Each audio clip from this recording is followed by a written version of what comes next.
What we do on the morning drift then is try and understand health matters. The question that we're asking today is, can you live normal with epilepsy? And do you know exactly what epilepsy is? And where do we stand as a nation in terms of understanding it?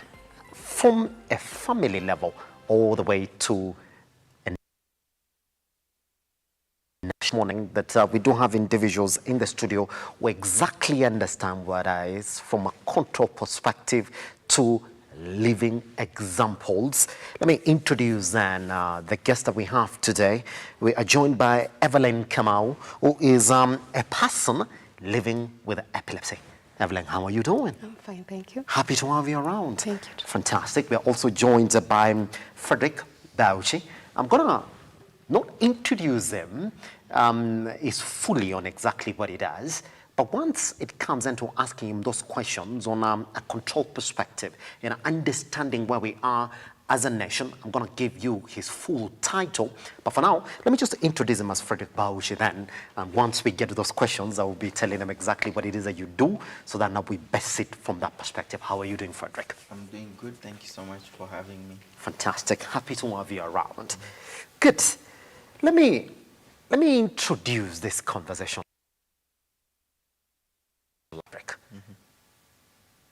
What is epilepsy? Let's begin from now. Wow. Thank you so much for having me. Epilepsy, in a language that we can all understand, is a condition.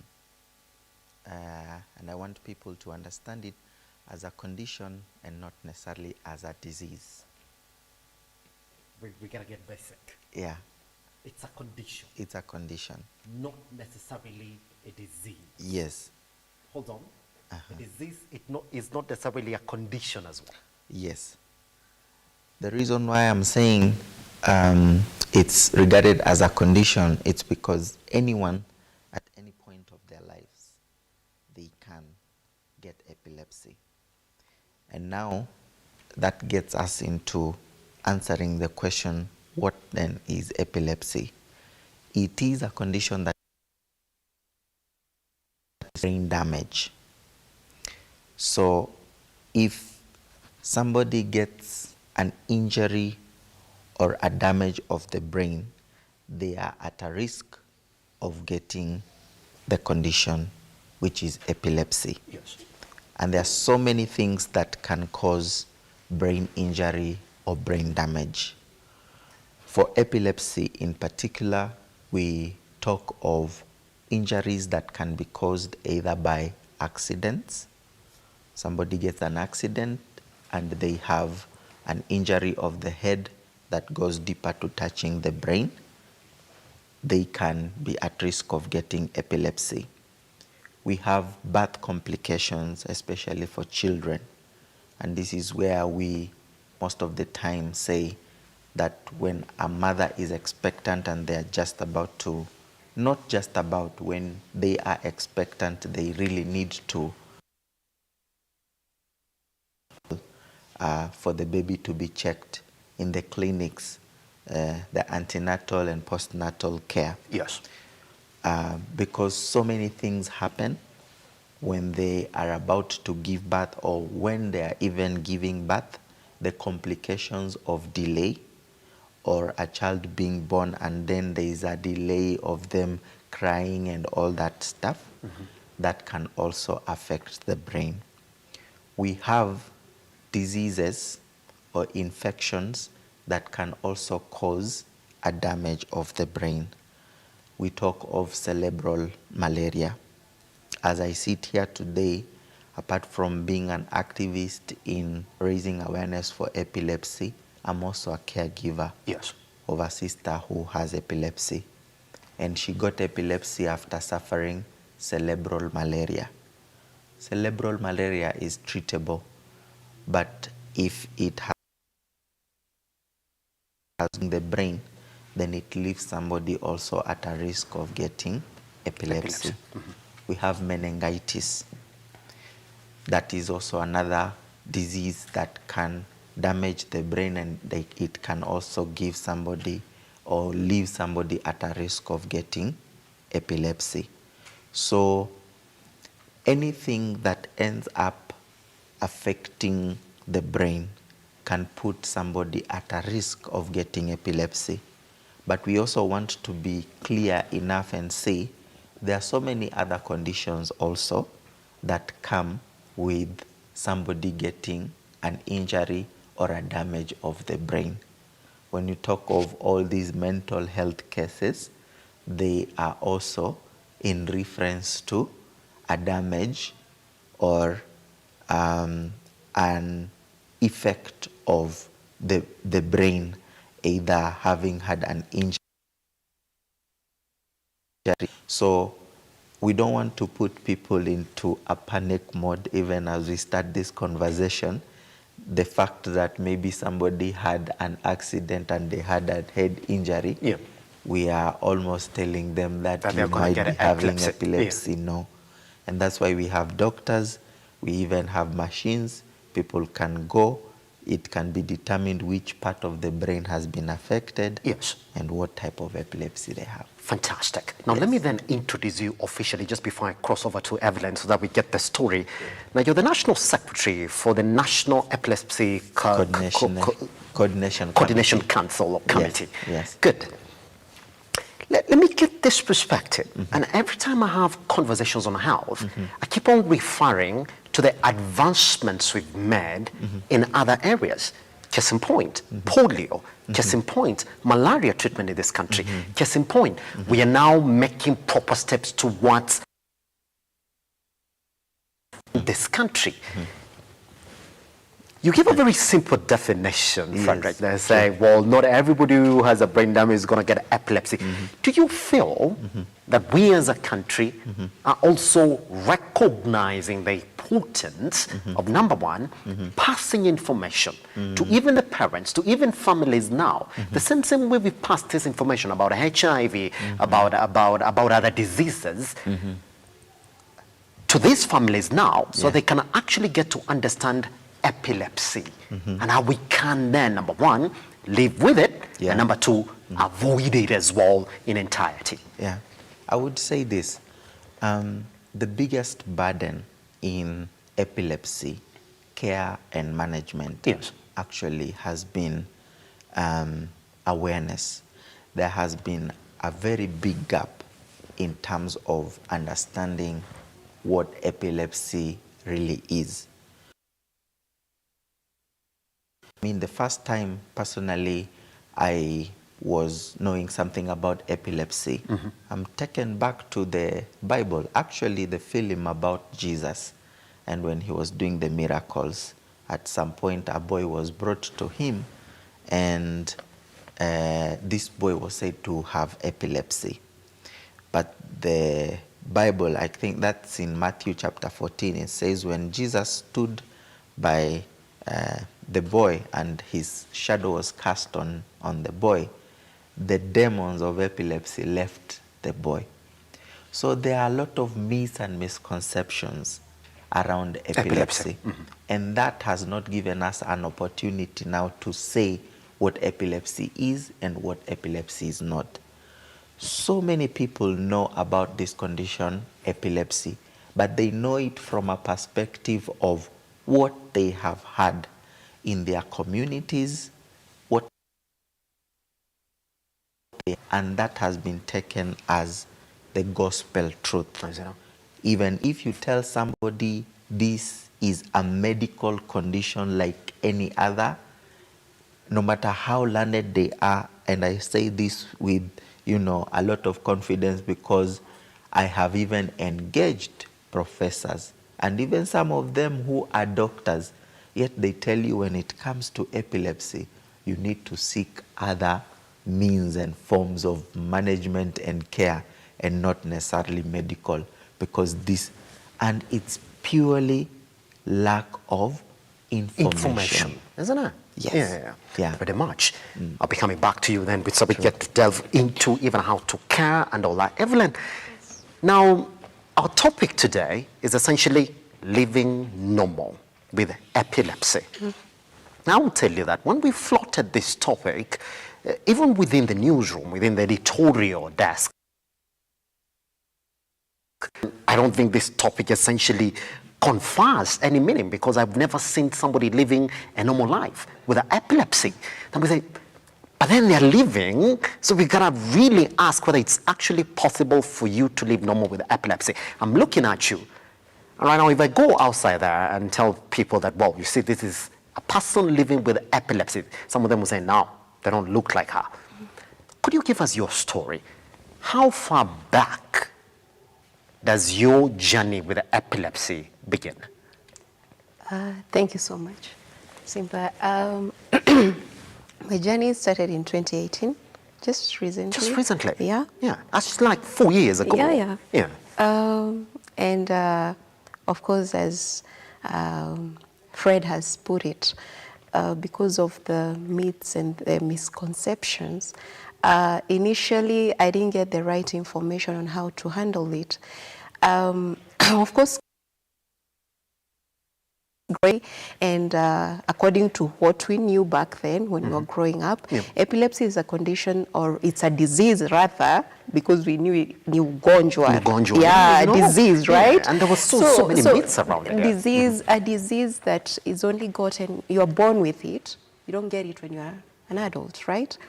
So by the time I'm being diagnosed with epilepsy, at first they told me, no, you have a convulsive disorder.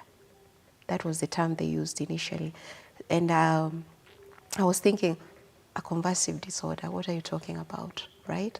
And then later I meet a Cuban doctor and she tells me, my dear, you have epilepsy.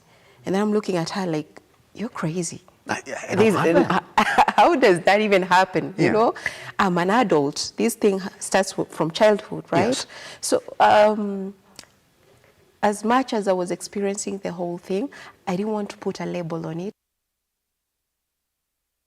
It shocked me, and no, she doesn't know what she's talking about, you know. Yeah. And then you go back home. I come from a very spiritual background, and they're telling me, no, as Fred has put it, these are demons. You know, we're going to pray about it. You know, we're going to pray. You don't have a disease. You don't have a condition, right? So it was tough for me from the beginning, right? At the beginning, sorry, and. Trying to reconcile with the idea that now this is it. It is real. I have it. I was in so much denial. I almost sunk into depression. And it's until I met a doctor, a certain Dr. Chengo, that finally dawned on me that this is a condition I need to deal with and accept it. Actually, he's the one who gave me now the facts about epilepsy and how to live with it and how to manage it. And the some of the fears and the concerns that I had, but nobody was giving me the right information. And once he did that, he put it down very calmly and in a very brotherly way, I put it, right? Yeah. I feel like I have some fondness for him because of the way he brought it out, and I was like, okay, it's not so bad. I can live with it, exactly. As long as I take my meds, I am okay, right? Yes. So from there, I realized, oh, my life can continue. So as you put it, I go out there, and sometimes you'll find people saying, she has epilepsy. And I'm like, really? You have no idea. I also have epilepsy. You know, epilepsy looks like this. This is epilepsy. And they're like, no. Yeah. So I thank God with time. Yes. Because of the knowledge and the information I've gotten. A lot of people who gave me the right information. Now I have the right attitude towards it. And it doesn't stop you from living your normal life. You can go around doing the normal stuff. Of course, you have to avoid the triggers. There are triggers which can trigger the seizures. Yes. But as long as you're taking your meds, you're avoiding the triggers, you live a normal life. You can get married, have kids, and go on. It's like the way, if someone has diabetes or high blood pressure and they take their meds, if they walk around, you can't tell they have it, right? It's the same with epilepsy. Yeah. Until I get a seizure, You know, you won't know that won't I know. actually Yes. have an epilepsy. So, yeah. So I want to take you back a bit again.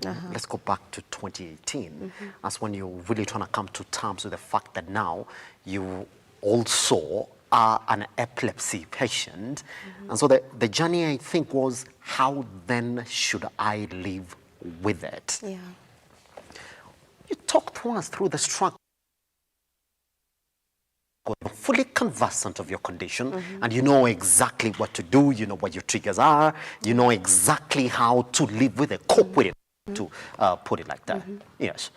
Let me put it this way. The first challenge I had when I was diagnosed with epilepsy, and of course, as I said earlier, initially I didn't know exactly it was epilepsy because I was told it's convulsive disorder. Yes. And I was working, I was doing very well. I'm a hotelier by profession. So I was in the managerial position and, you know, everything is running smoothly. I was looking forward for a promotion. Yes. And everything looked promising, right? So when I go to work and I share with my HR, and of course she has to share with my immediate manager. Definitely. And the manager has also, he was concerned, and I don't know whether it was out of panic, he started to share the information. Be careful, you know, she can converse, she can have seizure anytime. You know, treat her differently yeah, now. so Yeah. it started there at work. People were treating me differently. Others were using very interesting terms like, oh, she's swallowing her tongue, you know, just be careful with her. And it hit me real hard. Others would laugh at me, you know, she's that person who swallows her tongue, you know, and they would laugh about it, joke about it. And by the time, because at that time I had to resign my job because initially I wasn't getting the right medication, so it was affecting me in the sense that I was losing my memory. So I decided to resign because I couldn't continue working with me losing my memory. But the losing of memory was not so much because of the epilepsy, it was because of the wrong medication. I see now. Yeah, Yeah. it wasn't At the because early of stages. So unfortunately, I fell in the wrong hands initially, and they dealt with me in a, I wouldn't say in a very nice way. I'm trying to be very polite here. Yes. So because it really affected my life, it changed totally the trajectory of my life in a downward way. So I had to resign my job. I had to go back home. It was hard for me being an active person, You know. and become a couch potato. You know, you're there just watching movies and you're like, no, this is not me, you know? And that's entirely because of a wrong diagnosis. Yeah, Isn't it? so it was difficult. And that's why I said I almost sank into depression, you know, because I have all this time in my hand. Things are not turning out the way I'm expecting them to turn out. And then initially I'm thinking, this convulsive disorder is what is causing me to lose my memory. So this is really bad, you know. It's the wrong one. It's the wrong one. They're putting you in that condition. Yeah, No so epilepsy I to was begin with. panicking. I was scared until I met another nurse who was also diagnosed like 2 years prior to my diagnosis. She also has epilepsy. She told me, you come and see me. And then I went and saw her, and she told me, what's happening, because you're not okay. She's a friend of mine, and I explained everything to her. At that time, still I'm panicking. I don't want to put a label on the whole thing. Isn't it? Yeah. And she told me, you know you have epilepsy, right? And I'm like, No. come on. Like, no. No, not me. don't put it like I'm not that. one of those. You know, you can't be Yeah. talking the same language like a Yeah, Cuban doctor who told me I have epilepsy. So, and she told me, you have epilepsy, dear, you have epilepsy, and you have to accept it. And I explained to her the medication I was taking, and she told me, whoa, they have put you in very high dosage. Yeah, so the dosage was so high, it was affecting my memory. I was having memory lapses. So, and that time I'm living alone. I don't have a caregiver. So she referred me to another doctor who reduced the dosage. But now reducing also the dosage was not reducing the seizures.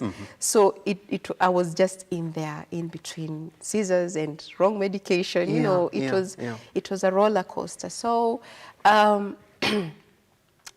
eventually I decided to go back home. And that was also a hit for me because I'm a grown-up person. I didn't see myself anywhere in my life. You know, I'm rising in my career, you know, everything is going on great. And now I have to go back home to my parents. And then, you know, it is another burden on them. They don't understand. Especially for my mother, it was really hard on her. Pretty much. So I want you to hold that thought. Break. Once we come back, I want to pick your story from there. And I remember exactly what it is, exactly how this then started taking a toll on your family, especially your mom. We're right here really talking about how to live normal with epilepsy. Guess what? Once we come back, she'll continue with our story, but then what do you know about treatment? Again, the same thing I'm going to put to Fred. You see, her story it's not really a good story to begin with, because from wrong diagnosis, from wrong meds, from wrong information of exactly how to live with it, even after talking to professionals, is that where we currently are again with dealing with epilepsy in the country? Should you have a patient today, where are you gonna go? Where do you start? Once we come back, Fred is right here to answer some of those questions and also taking live examples from Evaline Kamau, who's right with us here on the set, right here on The Morning Break. Once we come back, we continue.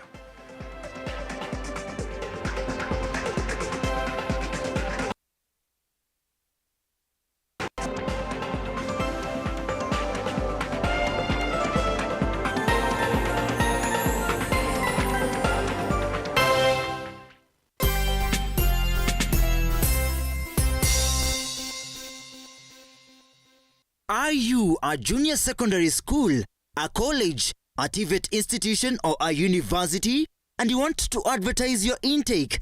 Book now and advertise with us today on both Lookup TV and all our digital platforms.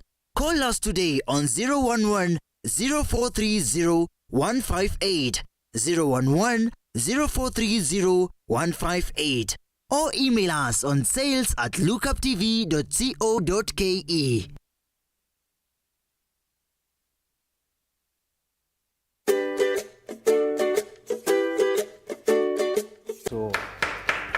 So in That's short, why. In short, leo najua utatupatia tips. Safi kabisa. Yes. Ni akili nisitumie nguvu. Wewe ndio umesema. Wewe ndio unajipanga. Mimi nijipange. Mimi nimekupatia ingredients. Bro. Unataka ikuwe na supu tena? Si ni unachemsha ama Nikuchemsha. Wewe unaona sauti yangu hizi zima gas. Wewe hata nyoka hizi toka pangoni. In fact kama nyoka ifentie huko ndani. Ati Alex alikuwa na shida ya drinking. Juu pia pale kwa armpits.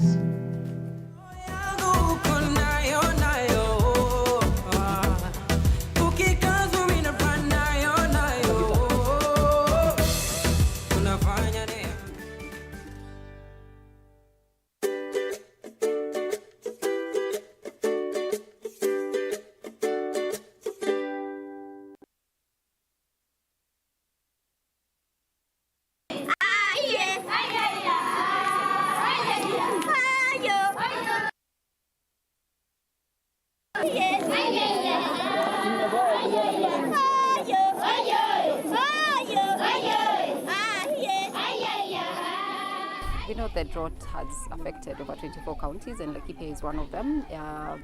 So we are hoping to give back, give them food that can sustain them as we try and see how we can mitigate the drought. Tunashukuru Loto kwa sababu si chakula peke yake wametuletea. Pia wamekumbuka ile kitu inafanya tupate hili janga la mvua kukosa, ni pia tumekosa miti. Kwa hivyo wanaachia watu wetu miti, watu wetu wakipanda miti tutaweza kuvuruta mvua na watu wetu wataweza kupata mvua, wapande chakula na mwishowe tupate kulisha familia zetu. Every time you play Lotto, 25% goes to the Lotto Foundation, which supports our fellow Kenyans through various causes. Thank you for your help.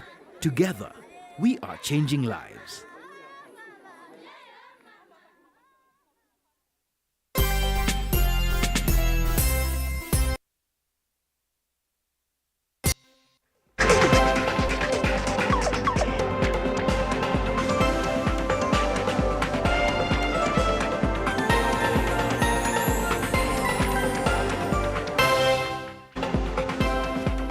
delve deep into that conversation now then. We do still have Evelyn and Frederick with us right here on the set. Fred, let's jump into it then. Just before we pick up a story, for her it's going to be a living example, even how the family then started coping up with having a person living with epilepsy. Is that the story is quite confusing? Wrong diagnosis. Even when she's speaking to professionals, there are professionals who get it wrong completely. Wrong dosage to the point that she was almost getting into depression because of the wrong diagnosis that she was getting. Have we improved as a country then in dealing with epilepsy? Just before we go into the deeper details of me as an epilepsy patient. Well, you know, it's interesting now that at the beginning we mentioned that the big gap in epilepsy care and management is coming from an lack of information point of view. And then when you begin to get that information out, you realize that there is also a gap of specialists that can actually help in treatment. I'll just refer to an example of my sister also, who was diagnosed when she was 2 years old. But by the time we were getting an opportunity to see a specialist, she was almost 7 to 8 years old. That's 5 years down the line. Yes. And that is not to say that you have not tried all these other hospitals. You have gone. But as Evelyn put it, the right diagnosis, and it's because of the gap that we have for specialists who can help in giving you the right diagnosis and putting you on the right treatment or medication. In Kenya right now, we talk of about 2 epilepsy specialists who are called epileptologists. They are being assisted closely by neurologists, and we can also count the neurologists. I sit at the secretariat of NECC, so I know, these statistics. The last time we checked, there were about 35, I'm not sure if they have gotten to 40 yet, neurologists. Only? Yes. In the entire country? Yes. And now when you talk of epileptologists, we are only talking about 2. Yes. For population of 50 million. Yes. And then when you populate it now against the numbers of epilepsy in the country right now, the statistics are at 1.5 million people. Against 2 professionals? Yes. And the number of neurologists that we have. And that's why we come in now as an umbrella body of all organizations and institutions that deal with epilepsy. At NECC, when we saw this gap, we started that campaign that says Angaza Kifafa. So we take these few specialists and we give them an opportunity now to train at least the nurses, at least the clinical officers in the counties, so that at the basic, they will be met with a person who has knowledge of epilepsy. They can listen to the story, the medical history, and they can be able to tell or to even give a proper and a right diagnosis from the word go that this is epilepsy, or even refer for further, for further checkups, so that we can be sure what that this is exactly what it is that we're dealing with. Yeah. Such most of them don't end up like Evelyn, isn't it? Exactly. Yeah. So basically, the gap, as Evelyn talks about, it's just as I have said, that we lack specialists, and there is that lack of information, and it will not be a surprise if you get somebody else here who talks of a misdiagnosis, wrong medication, and the whole condition escalating to what gives a person not an opportunity to now live their normal lives. Yeah. Listen, I'll be coming back to you then on where we are now with what you're doing as a counselor as well, just to make sure that at least our hospitals do have guys who've been exposed to this kind of training to even make a proper referral, isn't it? All right, Evaline, we went on a break when you're talking about how even your mama, you know, when we keep on saying this, that even within our family systems, the thing that puts us together is culture. Our parents, the things they want to say no to, even when it's a reality. Your kids probably are going to die in front of you. They don't want that. Your kids are going to be sick. They don't want that. That your family has a condition that you now, as a parent, has again to come in and help manage. Take us back. We went on a break when you're talking about your mom. How to her. Yes. For my mother, she circumstantially became my immediate caregiver. Not by choice, not because she had the right information, but because she's my mother.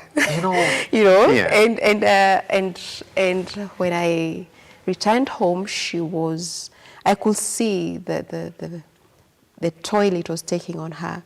Emotional toil, yeah. She was up to now. Sometimes she really gets scared and panics. Yes. Especially when I get there's something we call auras. They're like small signals, like you could get a seizure. She panics and she tells me, "Are you okay?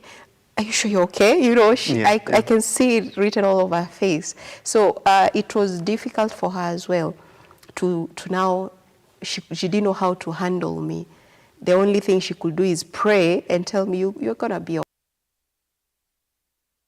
And the information to help me. So unfortunately, she became a witness to some few times I got seizures, and you know, it shook her to the core, and of course it was adding more pressure to me as a person. I was feeling this is too much for my mother. This is not what I want her to go through because of me, and I tried as much as possible to be away from home. Yeah. Yeah. It got to that level. To that level. Because you're quite aware of the stress that you're putting in a family. I'm putting on my family, and I could tell that it's too much. So in 2021, I got a friend of mine in Kilifi. She called me and she tells me, "You come over." She works with Camry. "You come over. We see if we can help you." And I was like, hooray, far from home, because I'm from Nakuru, right? I'm telling you. Let me just be far away from my mom. Probably if I can get some help there, it will be a plus for me. So I go there, and the whole of 2021, Camry tries to work with me, and nothing is working. Nothing is working. And they reached a point and they told me, there's a certain doctor who told me, "Now, I don't know what else to do with you. I've tried everything, to up the dosage, to lower the dosage, you know, to tell you to do this, do that, and but it's not working. It's not working. So I don't know what to do get next. it." Yeah. So by the grace of God, he told me, "But I know of one person.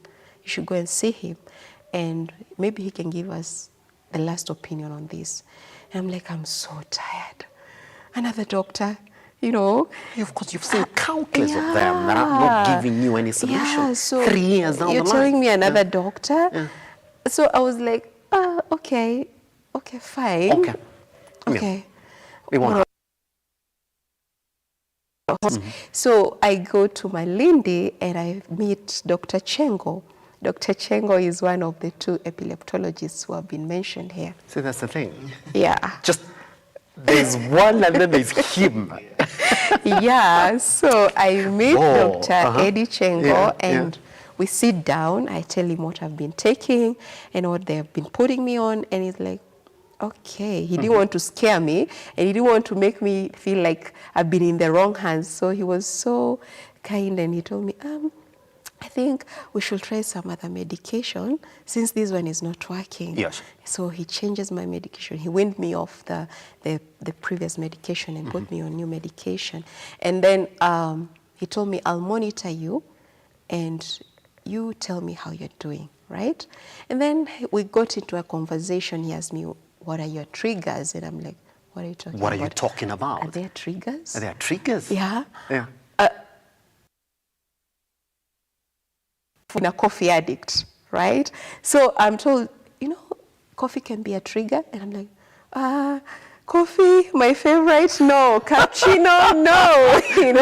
Don't take me off Don't there. take me there and tell me I'm not going to take coffee. Yeah. Tell me, So you're also getting educated on it. Yeah. You're patient So getting educated on your condition. Exactly. So he's telling me, Yeah. there are triggers. Yeah. Do you get enough sleep? And I'm like, I like watching movies. At night? I've got all time in my hand. So what do you expect me to do? At night, I'm watching movies until late. To me, that is also a trigger. I'm like, okay. And other things Yeah. that I used to do, and apparently there were triggers. All of them were triggers, There isn't were it? triggers, and there are things that I love doing, like watching movies, drinking my coffee, cup of cappuccino. So, and I got educated, and from there, he has worked with me, and I've seen improvement because I started officially with him in January. With him until now, I haven't had a seizure, not a single one, not a single seizure. Because then you understand exactly what I it is that you're understood dealing now, with. and I knew how to manage the condition. I got the right medication. And you know what your triggers are. I knew what Yeah. my triggers were. I Yeah. got all the information that I needed to manage this condition. So right now, and up to now, I haven't had a single seizure. Therefore, essentially saying that you can live normal with epilepsy, Very isn't it? normal, very normal, very normal. Fred, the story is getting a bit interesting, from this perspective. Again, so let me just put it to you as well. And you opened this conversation by saying that epilepsy is not necessarily a disease. It is a condition that you gotta manage. But throughout this conversation, we're talking about the medication, the diagnosis. At what point to get the diagnosis for epilepsy? And number two, what time do I need then to start medication? And who's this person who's gonna need medication in terms of managing the condition? Good question. Now, that throws us back into trying and reflect on the types of epilepsies. Yeah. Because if you understand the types, then that gives you an opportunity to know at what point am I supposed to go and see a doctor. Indeed. Yeah. So there are over 40 types of epilepsies, okay? And we cannot talk about all of them. They are grouped into three. Mm-hmm. Number one, we talk of the generalized seizure. So if you talk about epilepsy, you ask anyone about epilepsy, they'll tell you it's that condition that somebody gets an attack, they fall. That is what we refer to types under that category of generalized seizures. Yes. Yes. And then we have partial seizure. Partial seizure, you don't have to necessarily get an attack and fall down. Mm-hmm. It could be a hand jerking uncontrollably. To some extent, you cannot really control it, but you won't fall down. Or you have people who have a habit of maybe shaking their head.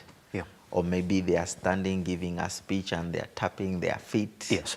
You see, it would basically have that kind of a symptom for a partial seizure. Yes. For a moment, and then it dies off. And then we have what we call absence seizure. So absence seizure, these are types where a good example would be somebody giving you a blank stare. Like you're talking to them, and then for a second or for a minute, they just give you a blank stare. You think that they are listening and following, and if you'd had asked a question then, they would come back to you and say, sorry, what was that question you were asking me again? Very common in children. And this is where we really need to even educate the teachers, because a child might be mistaken to be either rude or to be slow in learning, just for you to know that at that point maybe they have started having a symptom of having some blank stares and having those absent seizure. Because you, as a parent, you tell a child, yes, go to the shop and buy me sugar. So before you say sugar, they go blank, they just hear go. And when they come back with bread. Yeah. Yeah. So as a parent, you might even want to, put in some discipline in that child, because you are thinking he's always in his world. He doesn't listen to own me. world, and he does not listen. Yeah. And it could just be one of the signs that you need to look out to. Yes. Okay. So if we understand these types, then the moment they start happening, then that is the time that you need to go to the hospital for you to be checked. Because they will be repetitive. They will always be coming back. Yes. And it's not a good thing to have something that does not appear to be normal that keeps, recurring or coming. You need to start taking caution at that point in time. We have 3 minutes for this conversation. I don't understand how 1 hour is gone. I'm also in a class. I'm going to give you 1 minute. Question that came in when we floated the poster is that, do I myself now need to go to hospital to get checked also whether I could actually be predisposed to epilepsy? Well, I can answer that question in this way. We can do so many things to prevent ourselves from getting injuries, brain damages that can lead us or can put us at a risk of getting epilepsy. So the good thing to do here is to see that you take on every preventive measure that is there. We use a lot of border borders these days. When you get on that border, the guy has a helmet. Do you have one? Do you have one? Yeah. When you get into that matatu, you put on your seat belt. Yes. If the mother is expectant, does she follow the antenatal care? Does she go to the hospital to check at the... So at the very basic, those are the things that we can do so that we can prevent ourselves from actually exposing ourselves to injuries that can put us at a risk of getting epilepsy. Pretty much. I've got just one final question for you. Let me come to Evelyn. Evelyn, we only have 1 minute, by the way, left for this. Your story is deep. It's an example of exactly what goes on in our families when our loved ones go through a condition that, number one, they themselves do not understand, that we ourselves, again, do not understand. Opening us to this conversation now. What have you done now on a family level just to, we're talking about normal, just to be the normal one in the family, like you grew up all the way to adulthood, and also to get this right support from your family? Just in 45 seconds, if you may. When I started getting the right information, I started sharing it with my family, so that they can be able to know that I'm not an invalid, right? I'm just, as long as I'm taking my meds and everything, I'm okay, I'm fine, I'm still Evaline, right?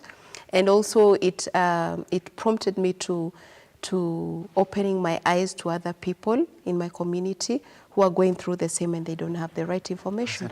So it has led me to join hands with different people who are creating awareness on epilepsy, and not only epilepsy, but also generally people with disability, because as you know, epilepsy is termed as a disability as well, right? Yes. So it has prompted me to do that, to educate people more and to find more information to help others in the community, you know. So currently we are planning with some few people to start an organization that will give people more information, especially in our community, to fight off the myths and the misconceptions of such conditions like epilepsy and any other kind of disability in our community. That is what we are working on right now. Pretty much. Yeah. All right, 15 seconds, by the way. Fred, 15 seconds as we step out.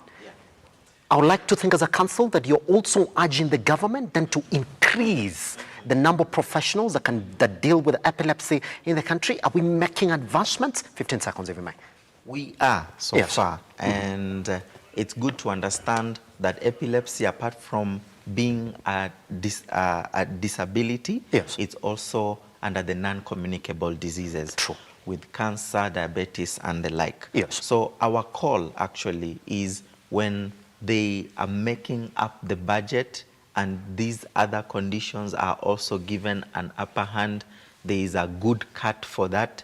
Please, they should also allocate some very good funding, especially for awareness, because that is what we are still pushing. As an umbrella, all these other organizations that have come together are really trying to do their best. Yes. We have corporates, companies that are supporting the agenda, the campaign. We have the likes of Bank of Africa, Novartis.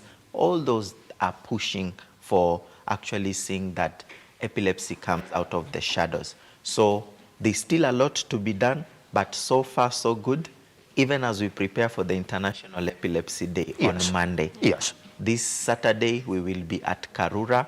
We want to engage people in doing a walk, covering over 50 million steps, because globally, right now, we talk over 50 million people who have epilepsy. So we want to stand in solidarity with them.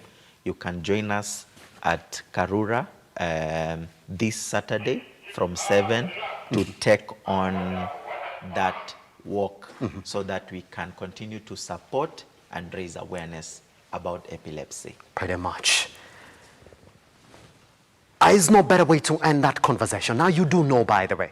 But what is shocking is 2 professionals against 1.5 million. How bad can that get? It's just conversations that we need to have. And guess what? We shall be there Monday to join them as well in that in the celebration of the World Epilepsy Day. But thank you very much for taking your time for the entire past 1 hour since we started this conversation, listening to live examples, a true example to our poster headline and our topic. Yes, indeed, you can live normal with epilepsy.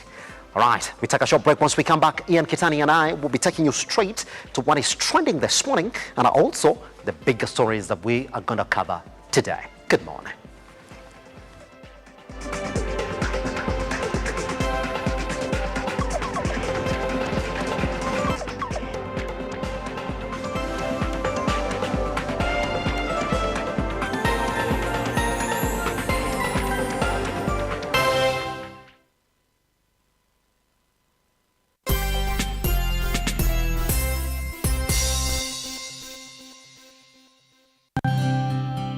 Revival Sanctuary School is open for 2023 admission.